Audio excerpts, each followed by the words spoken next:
He's the kind of guy that would drink a gallon of gasoline so he could piss in your campfire. You could drop this guy off at the Arctic Circle wearing a pair of bikini underwear without his toothbrush, and tomorrow afternoon he's going to show up at your poolside with $1 million smile and a fistful of pesos. This guy's a professional. I'm sorry. Can we go back and see that line again? Because what the fuck did he just say? He's still going. So bad.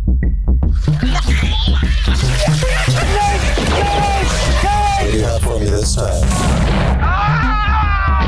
Hacking into the stock market, closing down a bank, fixing an election. It's all easy. Right on.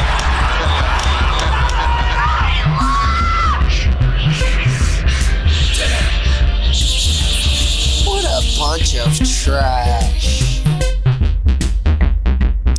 Hello, everybody. Welcome back to the Trash Movie Kings podcast. We are still in existence a little bit.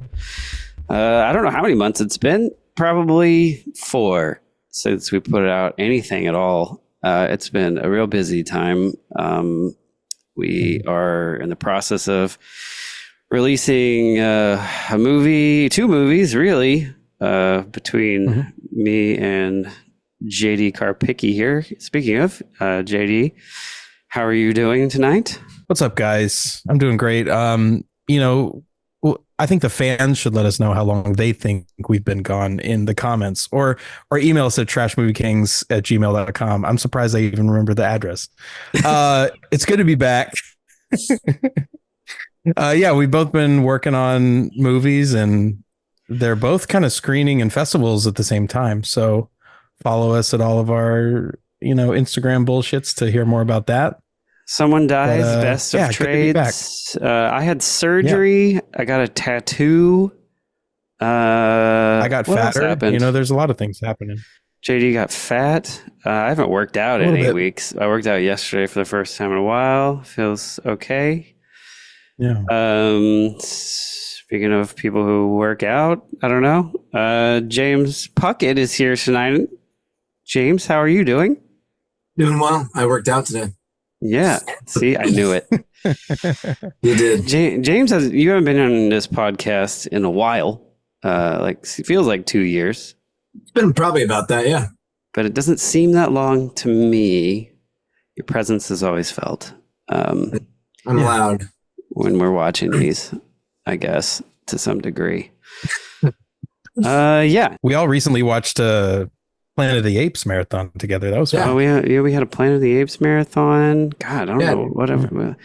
Your Halloween marathons, I'm always happy to be invited for On Deadly Ground and Extra. So yeah. Speaking of On Deadly Ground, tonight we watched On Deadly Ground, the Steven Seagal one and only movie that he directed. This movie, I guess, in a nutshell, is an environmental action film, I guess you'd say. Sure. Yeah. I did scratch out a plot, as I have done in the past. I didn't send it to you guys, so I guess I'm just going to read it because I completely forgot that that's a thing that we do. Whoops. Yeah, unless you want to read it. You want me to read it as Steven Seagal. I would love to do that. Yes. But. Do you want me to send it to you real quick and then you can read it? Sure. Yeah. Just as Steven Seagal. You think you can do it the whole time? I think, definitely. I might even add it. Yeah. Okay. I have a wig, but there's no time for bits right now. I didn't want to bring a bit into the first. Okay, so I'm gonna send it to you right now, and then I'm just gonna let you go. This is podcasting, ladies and gentlemen. It's happening all not live at all, but this is how the sausage is made. I didn't say what year. Since he directed it, I think. What is it? 1994. It's a Warner Brothers movie. This is a big movie compared to same year as Dumb and Dumber, which and same year as Forrest Gump. Wow, this is a big year in movies. Oh wow, big year for forests everywhere. It's 94, 93 is Jurassic Park, huh? Yeah. Yeah. 94 was Lion King, The Flintstones, True Lies, The Client, The Santa Claus. Jesus Christ, dude. Yeah, All The the Mask, hits. Dumb and Dumber, Ace Ventura, all those Jim Carrey films came out then. Pulp Fiction. Yeah, 3 of them. Yeah. The Shawshank Redemption, Quiz Show, Forrest Gump, like we mentioned earlier. Yeah. Are you reading this off something, or you just have this in your head? No, I just have it in my head. Yeah. Speed, Clear and Present That's Danger. incredible. Um, James is a little encyclopedia yeah. of 90s Yeah. movies Better or worse. and 80s movies and some 70s, maybe 60s. Yeah, some 70s. Wow. Mainly 80s, 90s, 2000s. I can tell you the year those movies were released. The Audis. Sure. A little bit of the oddies. Into like 2015, 16, 17. I'm still pretty good. But yeah, no, 94 is like a monumental year in film. It was a good year. Yeah. It was a great year. Yeah. I mean, yeah. And all like Lion King and Forrest Gump were the top movies, and like Forrest Gump and Pulp Fiction were battling for Oscar, and Oh, yeah. and CGI coming in. Arnold, James Cameron with True Lies, Speed, one of the classic action movies, Santa Claus, a classic Christmas movie. All kinds of stuff in there. Lion King, obviously classic. Yeah, I think I shout out to 50 MPH Pod, the Speed podcast that was 50 episodes. It was the most detailed podcast you'd ever need for Speed if you're a Speed fan. Jesus Christ, it's so in depth, but it is interesting. And I finished the whole fucking thing. Speed did win an Academy Award for, I think, audio. Sound editing or something. Sound editing or something. Yeah. Yeah, Tarantino won for the Jan de Bont. screenplay and nothing else. Right? Jan de Bont. Yeah. Good year. This is in the mix. Yeah. So I guess. Yeah, does Oscars have an honorable mentions section that we don't know about? Like, I don't know. Like nice try, or I don't know, best environmental. Why don't you flag? guys give me an award? Yeah. Okay. So plot, JD, or should I say Steven? Go ahead. Yeah, call me the mouse, I think, or the bear. All right. So, Native American Steven Seagal is having some drama with the oil workers of Alaska. So he blows up their rig and beats them up in a bar, and they're mad. Turns out Steven is, well, me. Turns out I am part of a forest conservancy task force, and is monitoring the oil company drilling, and they think they are above the law, and torture an old man for his floppy disks. Then Regis Oil tries to blow up me, Steven Seagal, but fails, as he's nursed to health by his native brethren, me being you're a nurse to health. Yeah, you're a nurse to health, Steven. It's hard, these pronouns. But first, I have to kill a bear and rub an old woman's breast. Nice.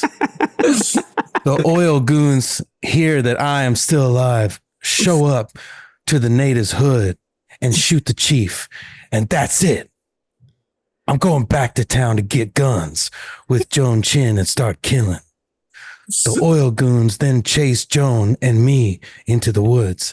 But little do they know, this is Steve's home. It's my home. Whereas a Hugh's home. It's one of those, it's where I hid the floppy disk. I pull some Home Alone booby traps and kill more. And then more Home Alone shit inside the oil refinery. And then I go hard as fuck, killing every last oil prick breathing, even Rob Schneider. It's the type of guy that would. Is that Rob Schneider?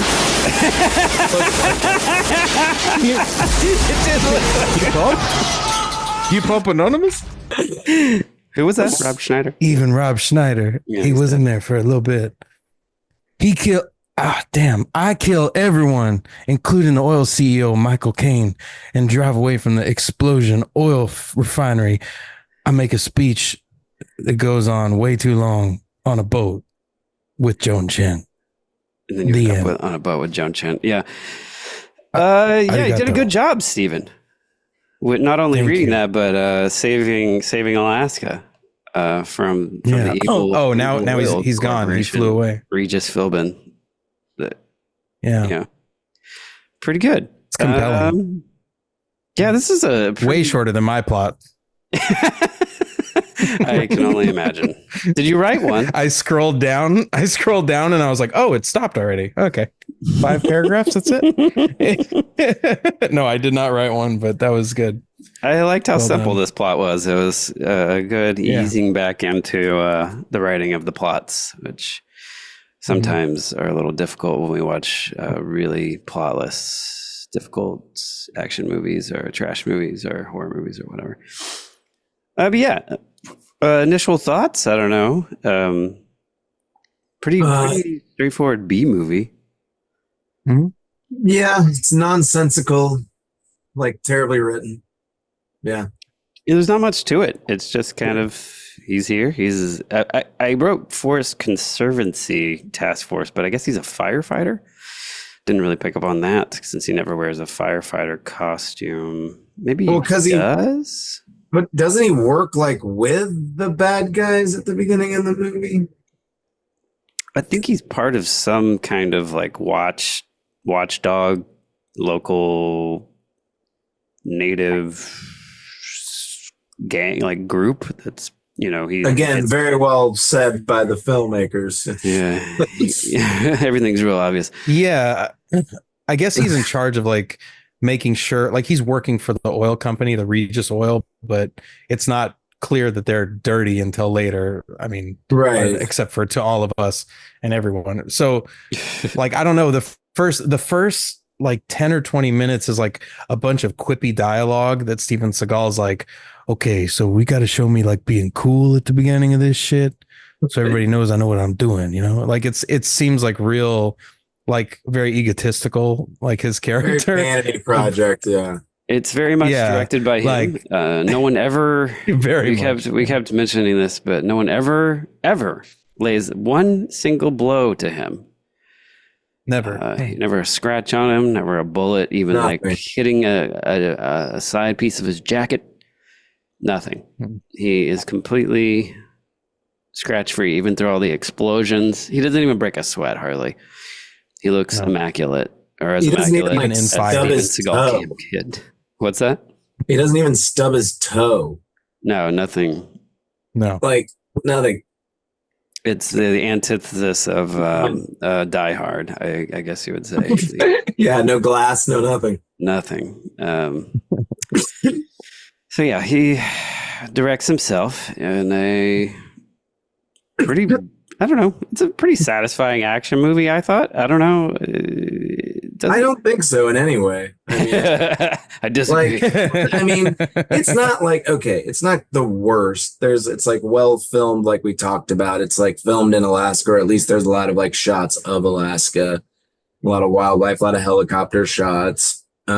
Decent production value, I guess, but like the action scenes I don't think are that good. No, it's just a lot of explosions.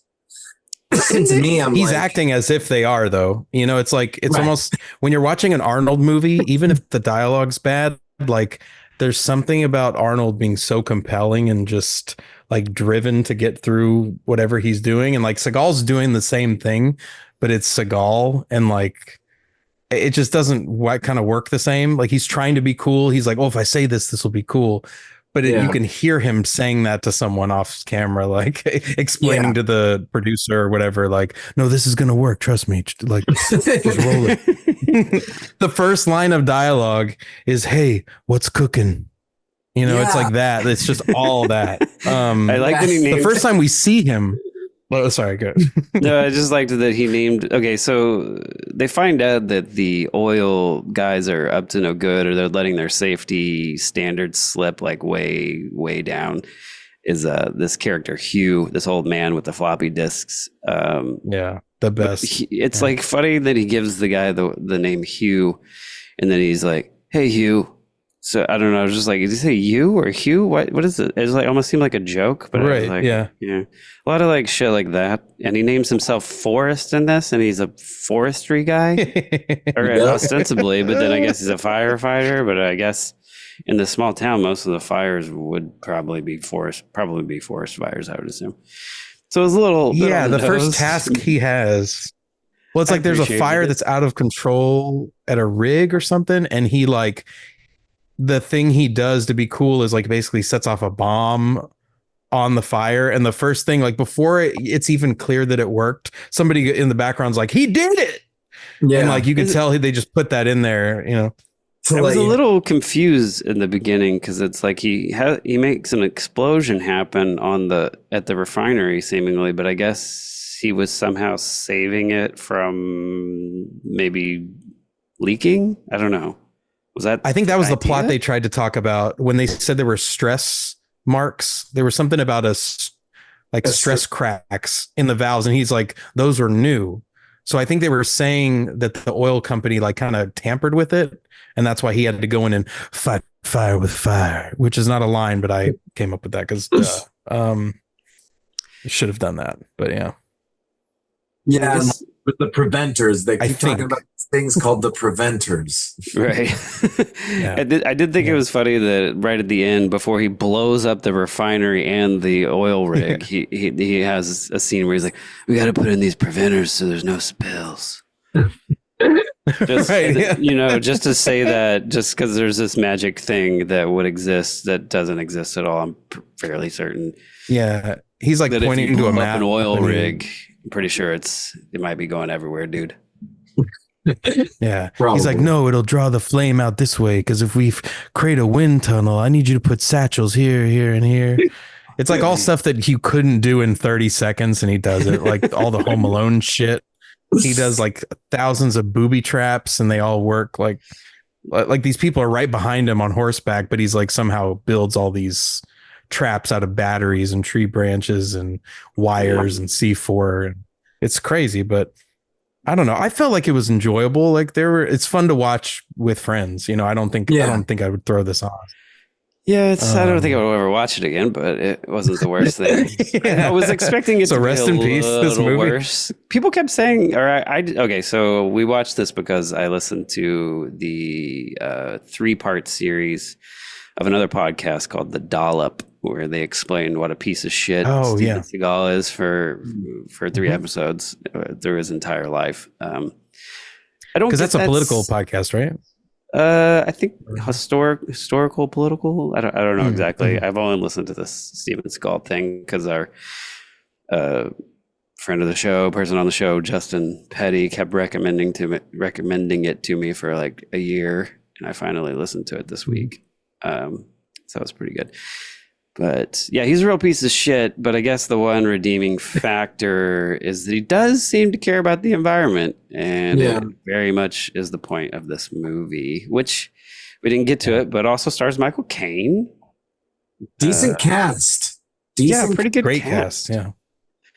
Michael Caine's here. Joan Chen, who we all enjoyed looking at. John C. McGinley, Arlie Ermey. A little bit of Billy Bob Thornton is in there. That's about it as far as Rob big Schneider. names. The guy who looks like Rob Schneider. And we enjoyed trying our Michael Caine impressions out for like an hour. It's more nasally like you do it. You're not doing it like this. You know, Well, you just say Mike can only do it Cocaine. loud. Say it in a little bit of a Michael Caine. Michael Caine. Mike Cocaine.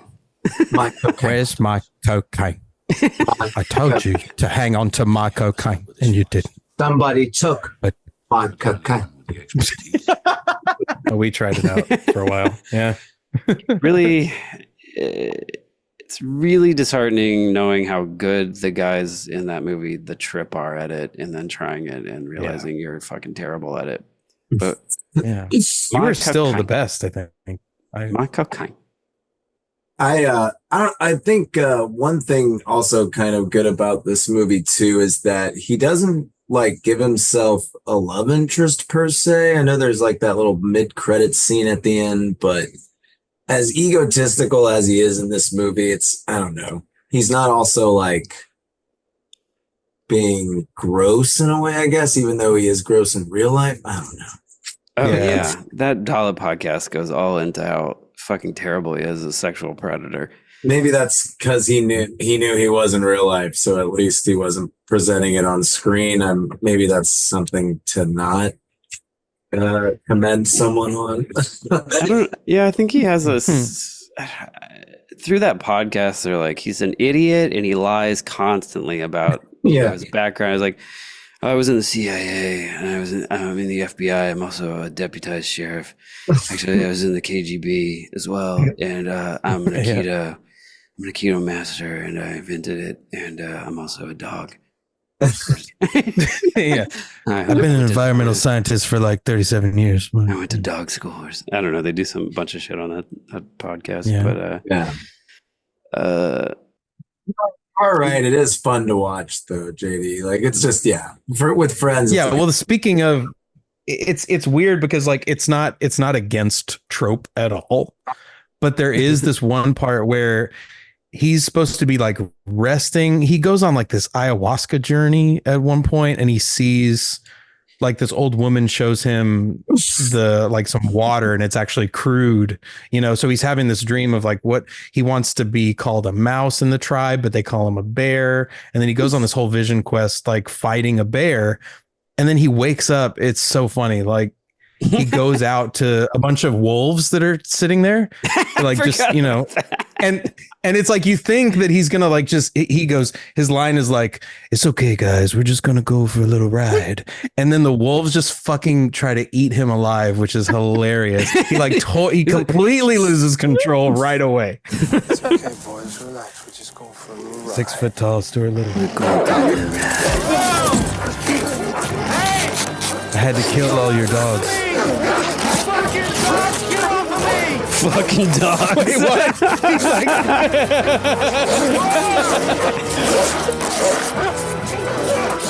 they're gonna welcome him into the pack in a second. It's really great. He's apparently a big animal lover as well. And then in the scene, he's like, get these fucking dogs off me.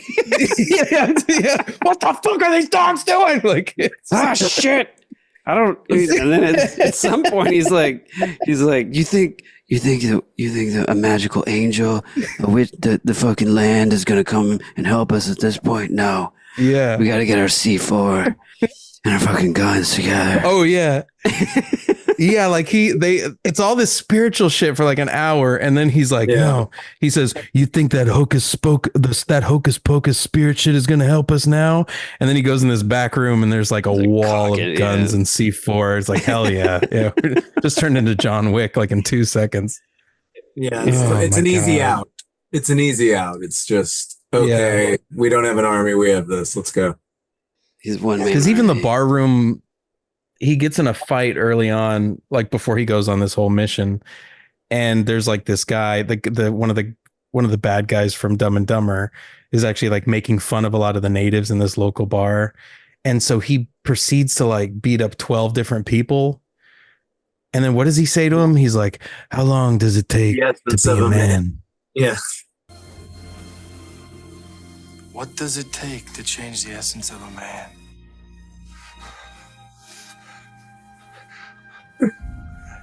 Everybody's like, oh shit, this guy's deep. To change.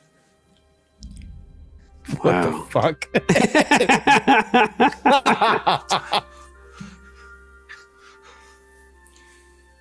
I do too. Yeah. How long does it take to change the essence of a man? Yeah. Yeah. And he goes, I don't know. He's like, I need time. And he goes, me too. And he hits him he like taps him on the shoulder and just fucking leaves. Like, he's like sort of a pacifist, but with a bunch of guns. This is a slap game fight, like a full slap game fight in a bar. Yeah. And it goes on for a while. And it's like, he keeps coming back for more after he keeps getting his ass kicked. Yeah, he just keeps basically it's that slap game. If you're watching this on Spotify, check it out. Here we go, Mr. Big Balls. I'm ready. Okay. Gotta be quick. You gotta be quick. You know what? Why don't you just take your best shot, pal? It'd be great. I like that he immediately did it, though. Yeah. The one where you put your hands under someone else's, and then if you can slap their hands before they pull away, he gets to punch you in the fucking stomach and you go like 5 feet. Like, And I haven't played that version, but yeah. I guess it's like tennis where you keep going on offense if you it's make it take win it. Yeah. the ball. Yeah, make it take it. Yeah, that's a good way to put it. Yeah, it's definitely Definitely, I've never seen the slap game represented in film in this way. So that was interesting. I thought. I guess we should just play the clip probably of Arlie Ermy explaining how badass he is. My guy in DC tells me that we are not dealing with the student here. We're dealing with the professor. Anytime the military has an operation that can't fail, they call this guy in to train the troops, okay? He's the kind of guy that would drink a gallon of gasoline so he could piss in your campfire.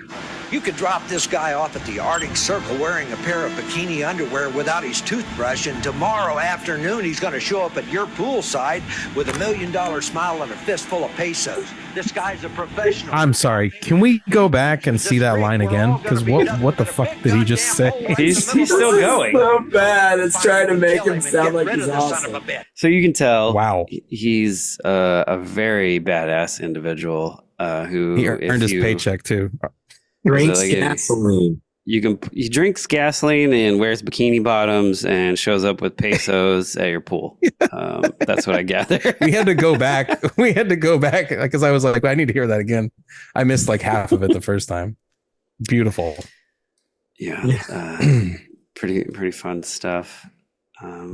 Should we Mike Starr is that guy who's in the slap game. Who's from Dumb and Dumber. Mike Starr. Yeah, he's a star. Mm-hmm. A star. See how I'm sneaking in my favorite parts early, like so I can sort of get them out of the way. Oh yeah, we got him out of Sneaky. the way real good. Yeah. So I don't know. Any other thoughts on this? It has a good helicopter explosion.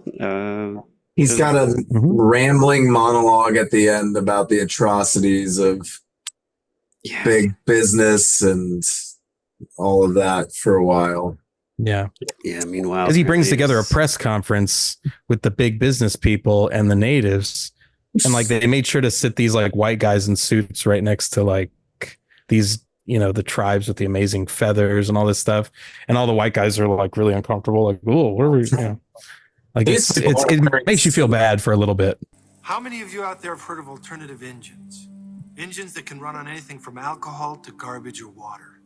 Or carburetors that can get hundreds of miles to the gallon. Or electric or magnetic engines. I just watched Back to the Future 2, and it's possible.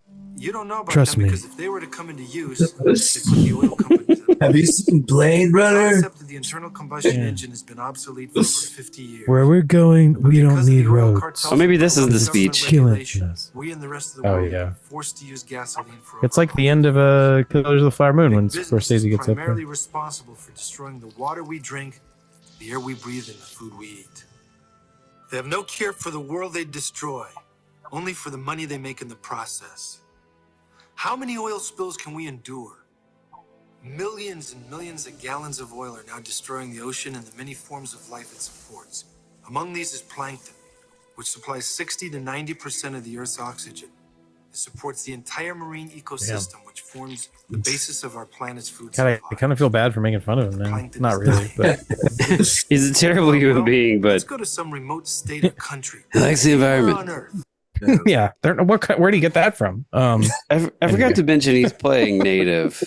Playing a Native American in this. Yeah. I don't know that he is. The jacket budget on this movie. The is fringe incredible. The Fringe. The fringe The costume- budget. Yeah, the we talked about costuming the fringe is- budget. Good. I don't know, but this movie was a $50 million movie, so Yeah. they're gonna have good costumes. I thought the pyrotechnics were pretty fucking good, actually. Impressive. A lot of blowing up stuff. I did think they pussed out with miniature work that was throwing good. John C. McGinley into a helicopter blade. Ooh, put him in the blade. Yes. Oh yeah. Do it. I got files, Do it. I got tapes, I got books. No files, no books, no more books. Oh, they didn't show it, pussies. Yeah. They should have shown that. Yeah. Could have been a big fake head. Would have been pretty cool.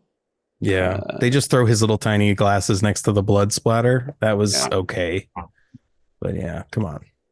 Could have been a much larger blood splatter or something. I don't know. I feel like that. Yeah, they just could have been a little inventive, a little bit with a death or something.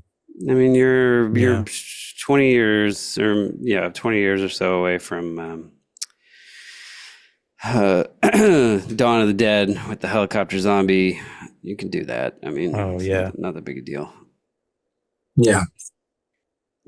Joan Chen looks good in it. We we kind of did break a rule because James apparently rented this when he was a young man and needed to see Joan Chen topless for a moment. I don't think she is though in this movie, is she? Is that her or no? I don't know. I think that was multiple people, but it's hard to tell. Yeah, I'm afraid to say I think it was her because that could be problematic. But if it's not, but there were a lot of people in that dream sequence. I'll just say that. Yeah, there's multiple communities. Yeah, he fights a bear in this and that thing. So that was There's the trope of the old chief gets shot because like John C. McGinley's trigger happy and then he says he's like, tell him I said thank you and goodbye. Like that was his big send off to the guy, and he really thinks about it. Like there's 5 seconds there. It's like I don't know what to say. And then he finds a snowmobile and he rides off into the sunset. It's crazy. Yeah. Yeah. I don't know what to say really. And then has a really see you later. After a while, crocodile, maybe. I'm an environmentalist. I've been working with animals for 47 years. I'm actually a zoologist. So I guess let's move on to the bees. The bees. Is that what we do after this? I'd love to hear a repeat of your the bees, and then the bees. Yeah. That's what we do, right? I think we usually do favorite parts, I guess. Did we do favorite parts? Is it favorite parts or? Yeah, I guess it's favorite parts. Why don't you let us know in the comments, fans what out we there? do on this podcast. What do we do? What do we do? We forgot. No, because Adam's our dad and he left for a pack of smokes and never came back. Anyway, favorite parts first, I guess. James, anything of note that we haven't discussed or that we've already discussed that you want to discuss more? Well, not necessarily discussed, but decent cinematography for sure. It's not a badly filmed movie at all. It's a good landscape they got to shoot. The good cast. You don't necessarily going to see them in great dialogue and well-written scenes, but you'll at least, if you're a Dr. Cox fan or, an Alfred Pennyworth fan there in this movie. The cast and some of the shooting. Yeah. James, can I ask you a question? Have you ever listened to the podcast before? Yeah. These aren't the favorite parts we're looking for. I'm just kidding you, but those were really great compliments. But I mean, I don't even have it's jokingly endearing for it. Unfortunately, the slap. Oh man, damn! Talked about it. I was like, yeah, but it goes on for too long. I mean, it's true, yeah. Kind of okay, I guess funny, but I don't know. If there was a cool death, like we talked about, if there was a cool anything, I'd be a little more into it for sure. But that's what I liked. Okay. Yeah. There was some Home Alone deaths. I think somebody gets impaled on a branch. That was the one. Wait a minute. Oh shit. Oh yeah. Yeah, just start shooting. Oh shit. Is that Bilbo's only line? And then he died? There's nothing out there! What the hell are you shooting at? Put it away! I put it away! Yeah, for real. Let's go! And a couple other things, but there wasn't that was okay. Yeah, okay. That's one, I guess. No all-timers for sure, but some decent death work. JD, what do you got? I think I don't know if favorite part. I want to mention that Arlie Ermy says I want you to protect this entrance like your sister's cherry, Tonto, which is really fucking funny. Oh, God damn. I want you to protect this entrance like it was your sister's cherry, Tonto. It's awful, but the way he delivers it is so fucking funny. But maybe my favorite part, I'm just gonna say, like the old man when they're really interrogating him, because I think he calls somebody a whore, or like, it's like, you bitch, you're never getting my floppy disk. Like that whole scene is pretty great. And I want those books. I'm telling you, I don't have them. Have you listened to yourself lately? Have you? Everything with you is I. There is no I in team. It is T-E-A-M. Team. Otto. No. Holy shit. They're serious about oil. Well, he calls Steven Seagal a whore at the beginning of the movie. Oh, that's what, yeah. Like, now you're nothing but a whore. Used to be a good man, Forrest. Now you're nothing but a whore. $150,000. I'd fuck anything once. All right, boys, where's my shield? Oh, because he's working for the oil company, I guess, Yeah, right? that's it. And Hugh is not. So he's mad. Hugh. Yeah, Hugh's got a bone to pick with the. He's trying to do some plot, and they there. also beat him with a bone. So maybe that Yeah. was another stupid joke of this movie. Feels like there's a lot I of. kind of like that. I guess if I had my like the most fun part was maybe when we discovered that Rob Schneider's in this movie. That was I think that was the biggest laugh, That was but amazing. that's really it. It was all kind of a weird hodgepodge of lines and like corny dialogue. Yeah. Yeah, I think for me, aside from the Arlie Ermy describing how badass Steven Seagal is, that goes on for way too long, which was amazing.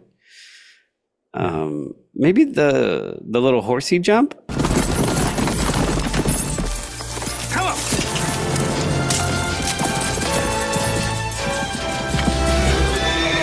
Yeah.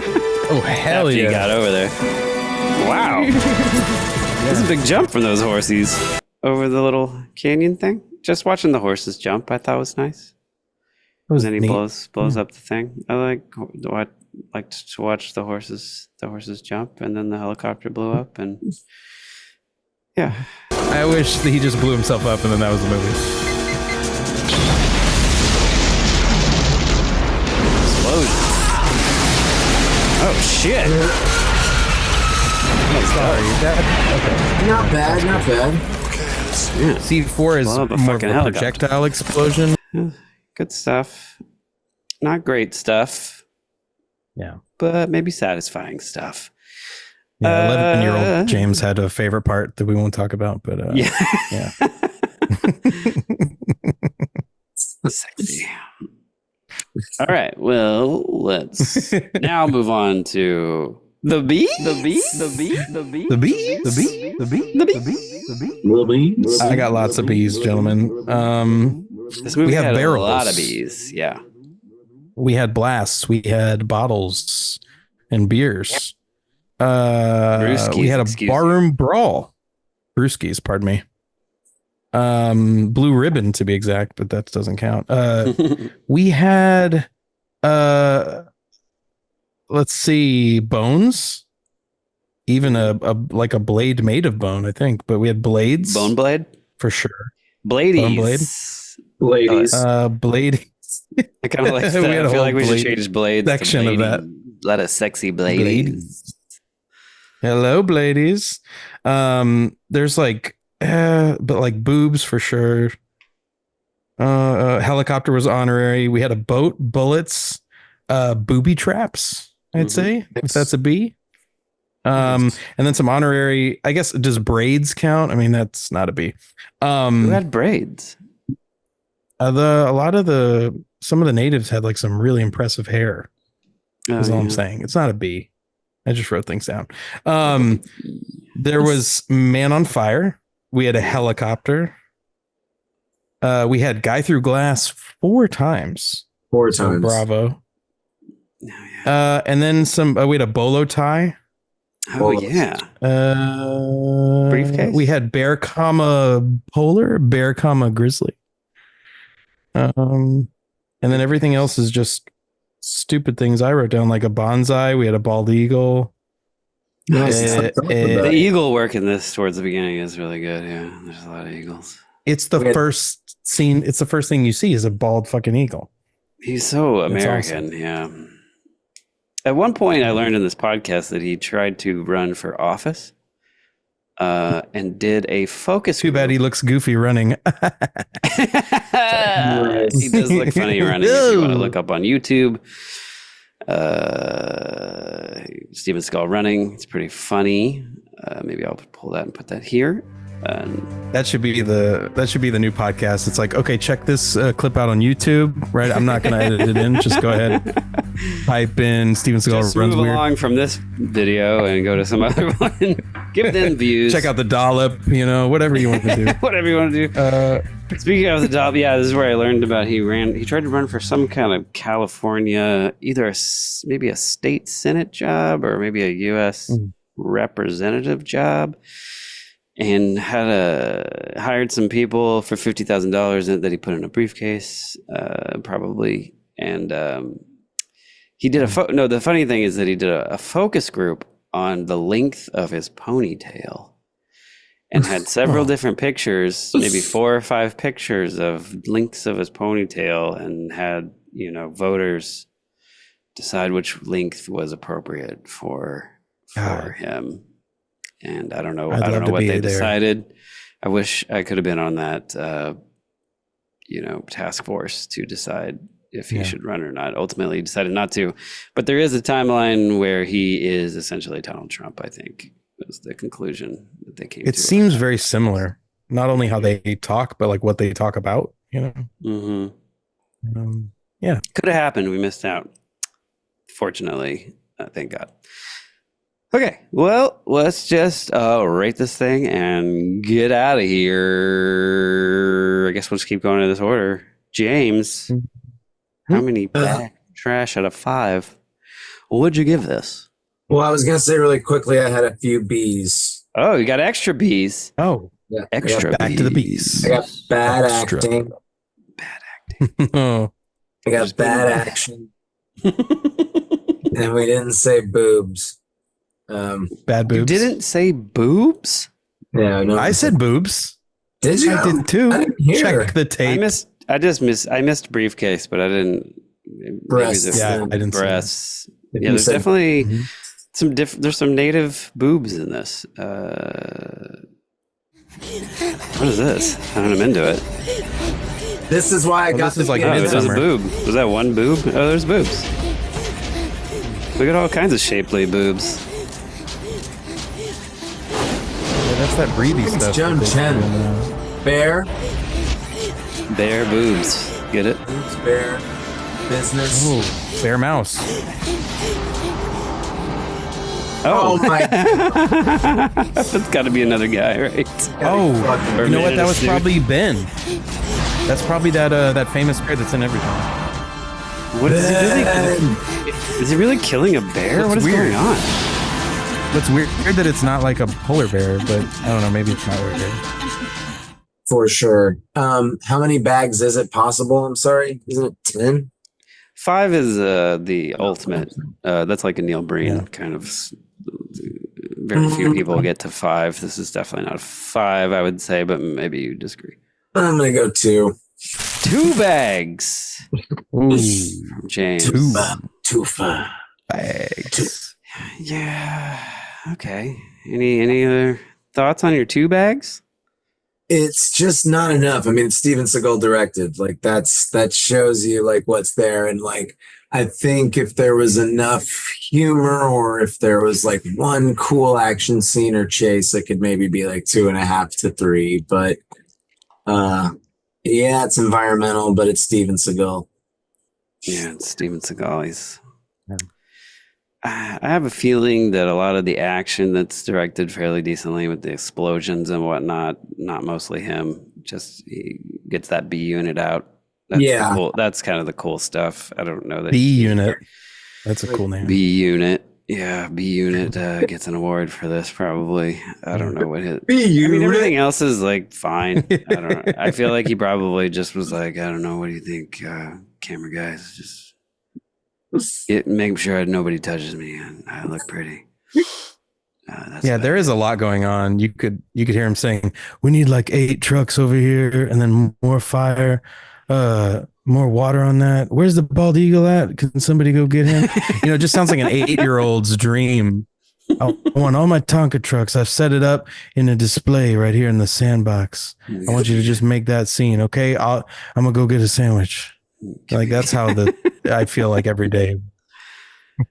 Yeah. All right, can someone hire Michael Caine? Yeah. He was. See, that's what I'm thinking. He's at the peak of his powers. It's kind of like after Dances with Wolves, and like Kevin Costner could just do whatever the fuck, and he like Wyatt Earp bombed, and like Postman bombed. Like I think Seagal was able to just hire anybody. Like Waterworld. It's a stacked cast for this. Well, that came after Postman. Yeah, that was. There is a scene late in the film when he comes across Michael Caine. It's their final kind of little skirmish where Michael Caine's just fucking staring at this guy with so much disdain. I've been thinking about this for a long time. What does one say to a man with no conscience? I'd like to tell you about the millions of people that you've made suffering, but I'd be a total idiot to think that you'd care. You're a piece of shit, Michael. Scum of the earth. And you get to see how fucking bored he is in this movie. Yeah. Totally. He's like, what am I going to buy with all my money? What will I get next?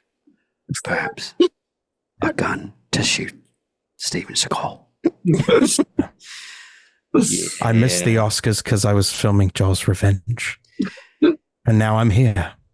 Or vice versa. I don't know what came first. I think I was looking this up. He won an Oscar for Cider House Rules. Yeah. Over Tom Cruise and Magnolia for Best Supporting Actor, and Haley Joel Osment. The Sixth Sense. The Sixth Sense. And I think there was someone else that was really good in that category, and they gave it to fucking Michael Caine for being like. Did Jude Law telling Mr. Ripley or? Probably, yeah, maybe that one. But from what I remember of Cider House Rules, is that an abortion movie? It's about a guy that back in the day, like when it wasn't. I just remember an abortion scene in that movie. No, yeah, no, and Tobey Maguire like works for him there or whatever. Yeah, that's Cider House Rules. Racking up mistakes from the Academy. But JD, what do you got for bags of trash? Well, I was going to check this out. It apparently this film was not nominated in 1994, so I don't know why not. Surprising, confusing. This is the year that Tom Hanks wins for Philadelphia, Tommy Lee Jones for Fugitive, so he was busy. That's why he couldn't do this one. Yeah. What were we were talking about a movie that's for what won for 93. It wins in 94, but Forrest Gump came out in 94. Oh yeah, you're totally right. I'm in the wrong year. Anyway, for this movie, I just gave you some facts on what else was going on in 94. Hey Joe, I'll give this movie like a 3.5. Yeah. I think as far as trash goes, like nice. There's some really funny bits, like just Arlie Ermy rattling off that bullshit. Like that should have been my favorite part. I'm sorry, but yeah, it doesn't have. I took it like everything you want, Yeah, and it's not quite. I don't know. Like there's enough. Like it's not. It's funny, but it's not stupid enough. Yeah. Like, I thought it was going to be like everything Seagal says is pretty dumb. Like it's Steven Seagal directed, I guess, and I just assumed there might be some more asinine things or more gross things and like weird shit that he did, and I could really feel how uncomfortable people were. But most people came and act a professional and let him do his thing and seem clean and like a good guy and everything. So it was just kind of Yeah, he wasn't like off the rails that I want. Like I wanted to see more of his directing blatantly on screen. Like there are some weird things that he said, like when he yells at that girl for like this whole movie is about the native tribes and like the importance to the environment that they're trying to protect. Then he's like, all that bullshit's got to go, grab me my guns, like like what did we just, but you can this tell is America now. I don't know. I think it's, if you're aware. yeah. And I think it's really fun to watch with friends though, but I don't know. It's not a movie. Like it doesn't hit those 4 or 5 numbers for me. No, yeah, it's good background action B movie because it's got the goods, but as far as a piece of trash, I don't know. So I'm gonna a little tad lower. I'll go with a 3. Fun enough. I liked it, but it's nothing to write home about. Steven Seagal, 0.25. Just Steven Seagal. I don't know what the bags are filled with. Probably just guns and C4 that we're going to blow up later. Just bags of crude. One bag full of oil. Yeah. One bag of C4, one bag of guns. Yeah. Now, which bag did I put the C4 in? And then perfectly mediocre action movie. Let's see. So that gives us. What did you give it? 2.5 or 2, James? 2? 2. I wanted to give it a 2.5, but I just Steven Seagal. Well, yeah, because it's like almost what you want. Yeah. Like Michael Caine almost turns into the Joker at the end because they drop him in this vat of like he almost crude. But they're like, oh, we can't do that. And then the like John C. McGinley death where he's gonna like they show the propeller and they're shoving him into it, and then we can't afford that. It's all these almost. It's a bunch of edging in this fucking movie. For sure. It's on the edge of being at least a really solid 4, but doesn't do some of the weird. If Seagal was in the edge with that bear, I'd see that movie for sure. If he had sex with a bear, I'd be in. All right, that'll give us a 2.8 repeating. So welcome back to the Trash Movie Kings. Proud. Where we watched another Steven Seagal movie. This is our second one. Maybe there'll be another one at some point, but it is yet to be determined. We'll see if we can get this show, get it off life support and get it back into the groove here. All right. Well, thank you, JD. Thank you, James, for joining us here. And Thank you, follow us on Trash Movie Kings on Twitter and Instagram, and I guess I guess we have a Facebook page. I don't even know about that. And go on IMDb in a while. Oh yeah, if check out Someone Dies on IMDb and Best of Trades on IMDb. Best of Trades. It's real movies, guys. Real things that we did in Houston, Texas. I don't know. Thank you for listening, and we'll see you next time. Goodbye.